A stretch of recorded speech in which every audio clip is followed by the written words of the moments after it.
Brought to you by Sharda University, where the software engineer meets the gifted content writer. The world comes together at Sharda University.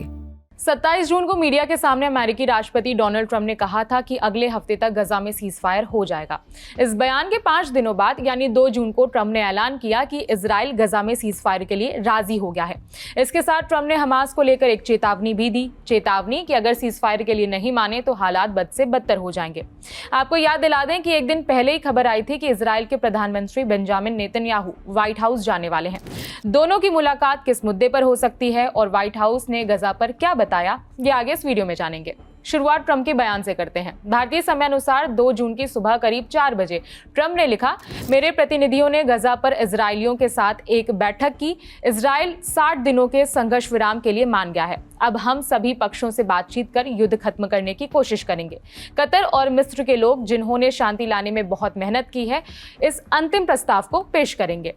इसके बाद Hamas को चेतावनी देते हुए Trump ने आगे लिखा कि मुझे उम्मीद है कि मिडिल ईस्ट की भलाई के लिए हमास को ये डील पसंद आएगी, क्योंकि युद्ध से चीजें बेहतर नहीं होंगी, केवल बदतर होंगी। 1 जुलाई को बेंजामिन नेतन्याहू ने एक्स पर जानकारी दी थी कि वो व्हाइट हाउस जाएंगे। लिखा था कि मैं अगले हफ्ते राष्ट्रपति ट्रंप और अधिकारियों के साथ बैठक के लिए अमेरिका की यात्रा कर सकता हूं। ये मुलाकात ऑपरेशन राइजिंग लायन की सफलता का हिस्सा है। उम्मीद है कि इस मुलाकात में बेंजामिन और ट्रंप गजा को लेकर विस्तार से बात करेंगे, क्योंकि पिछले कुछ दिनों से दोनों नेता लगातार गजा पर बयान दे रहे हैं। न्यूज एजेंसी एसोसिएटेड प्रेस की एक रिपोर्ट के मुताबिक 30 जून को व्हाइट हाउस की प्रेस सेक्रेटरी कैरोलिन लेविट ने लिखा था कि ट्रंप और प्रशासन इजराइल के साथ लगातार बातचीत कर रहे हैं।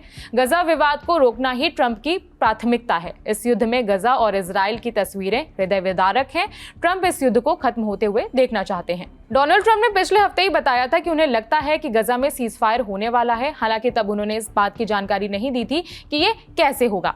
बताते चलें कि इजराइल और हमास के बीच जारी संघर्ष 7 अक्टूबर 2023 को इजराइल पर हमास के हमले से शुरू हुआ था। इस हमले में 1200 लोग मारे गए थे और 250 लोग बंधक बना लिए गए थे। हमास के स्वास्थ्य मंत्रालय के आंकड़ों के मुताबिक इस संघर्ष में अब तक 56,000 से ज्यादा फिलिस्तीनी मारे जा चुके हैं। 2023 से चल रहे युद्ध में पहले भी एक बार सीजफायर हो चुका है। ये 15 जनवरी 2025 से लेकर 15 मार्च 2025 तक चला था।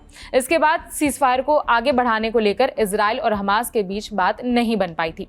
इस बार भी ट्रंप ने तो सीजफायर को लेकर ऐलान कर दिया है, लेकिन हमास की तरफ से स्पष्ट जवाब सामने नहीं आया है। 2 जुलाई को बीबीसी ने एक रिपोर्ट छापी जिसमें उसने इजराइल और हमास दोनों का पक्ष लिखा।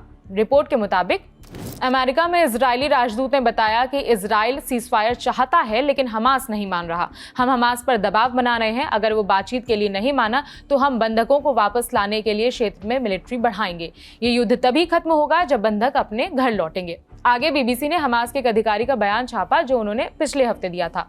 लिखा कि सीजफायर और बंधकों की रिहाई के लिए कोशिशें तो चल रही हैं, लेकिन इजराइल से कोई बात नहीं हुई है। कुल मिलाकर मीडिया रिपोर्ट्स के मुताबिक हमास का कहना है कि सीजफायर को लेकर उसका इजराइल से संपर्क नहीं हुआ है। फिलहाल ट्रंप ने ऐलान कर ही दिया है कि इजराइल सीजफायर के लिए राजी है और अगले हफ्ते बेंजामिन भी ट्रंप से मुलाकात कर सकते हैं। मुमकिन है कि गजा को लेकर कोई ठोस फैसला होगा। हालांकि इस मुद्दे पर हमास की तरफ से कोई बयान नहीं आया है। खबर में जो भी अपडेट होगा हम आप तक जरूर पहुंचाएंगे। मेरा नाम है विभावरी। देखते रहिए दी ललन टॉप। शुक्रिया।